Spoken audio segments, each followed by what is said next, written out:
انہوں نے کہا تھا کہ والدین بعض اوقات بچوں کی بیمہ پالیسی لے لیتے ہیں ان کی شادی کو بنیاد بنا کر، یا آگے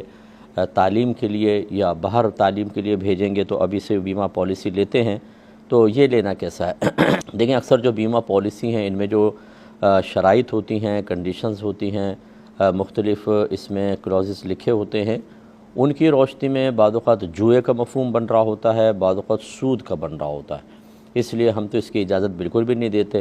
ہاں، بعض اوقات ایسا ہوتا ہے کہ اس کی ایک قانونی حیثیت ہوتی ہے کہ بعض اوقات آپ کو ادارہ جوائن کرتے ہیں اور وہاں پر قانونی اعتبار سے جتنے امپلائی ہیں وہ انشورڈ ہوں گے، وہ ایک الگ چیز ہے کہ اس میں پھر وہ مجبوری ہوتی ہے۔ لیکن اگر آپ از خود اپنی مرضی سے بیمہ پالیسی لینا چاہتے ہیں تو اکثر بیمہ پالیسیز جو ہیں وہ صحیح نہیں ہوتی، ان کی کنڈیشنز ایسی ہوتی ہیں کہ اس میں جوئے کا مفہوم نکلتا ہے یا سود کا مفہوم نکلتا ہے، اس لیے احتیاط کرنی چاہیے۔ اس کے باوجود میں یہ گزارش کروں گا کہ ہو سکتا ہے کسی نے بہت اچھی کنڈیشن رکھی ہوں جو ہماری نگاہ سے نہیں گزری ہوں، تو آپ جب بھی کوئی پالیسی لینے لگیں پہلے ان کی جتنے بھی وہ بروشر وغیرہ کوئی دیں گے تو وہ کسی اچھے مفتی صاحب کو چیک کروا دیں، وہ چیک کریں اور یس کہہ دیں، اس کے بعد آپ وہ پالیسی لیں، ورنہ نہ لیں۔ تھوڑے سے دنیاوی فائدے کے لیے خواہ اپنے آپ کو